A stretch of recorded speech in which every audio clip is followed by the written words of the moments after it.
Hello, we are back with the second half of our awesome interview with Allyn Rose. If you missed part one, make sure to visit our social channels to watch. We are really excited to share that you are pregnant. Congratulations. Yes. Exactly. Celebrate. Oh my gosh, you guys are so cute. And we actually recently saw an Instagram story that you posted sharing your reaction to finding out the sex of your baby. Could you share that story with us? I grew up in a house with only men, essentially. I lost my mom at a really young age. It was just my dad, my two brothers. I just always thought that I was going to have a boy. I just had this high speed come apart panic attack because I'm a planner and I had just spent my entire life preparing to have a son. And so I felt completely unprepared to have a daughter.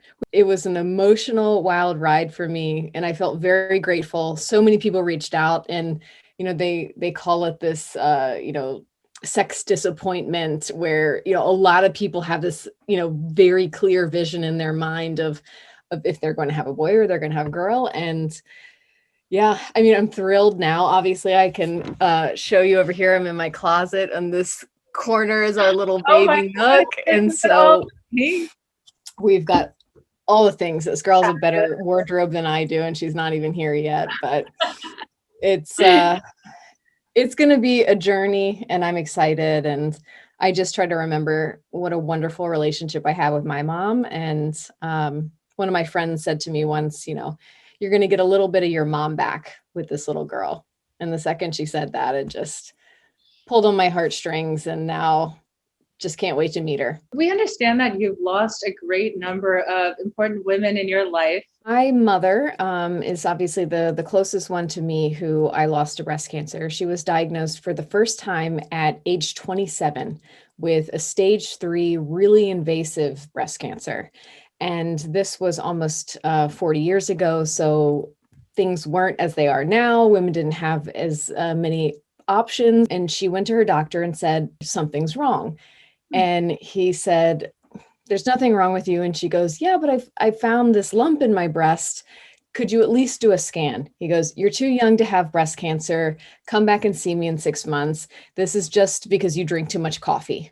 I like to think that I took after my mom and didn't take no for an answer. I'm going to research as much as possible. So she kept fighting, and finally was given a mammogram. And by the time they did that screening, her tumor was already the size of a golf ball and had to undergo a radical mastectomy, unilateral mastectomy on one breast, all the way down to the chest wall, was never able to reconstruct her breast.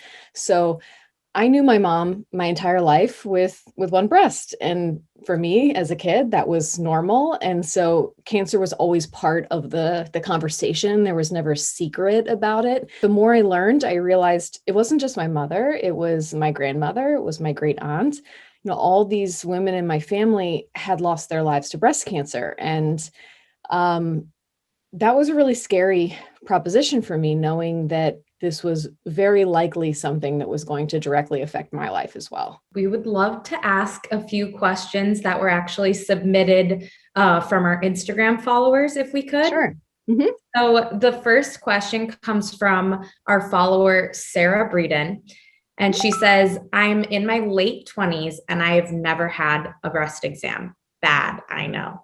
Could you talk about what to expect for first timers like me? So this is obviously different if they're doing it at home or if they're doing it in their OBGYN's office.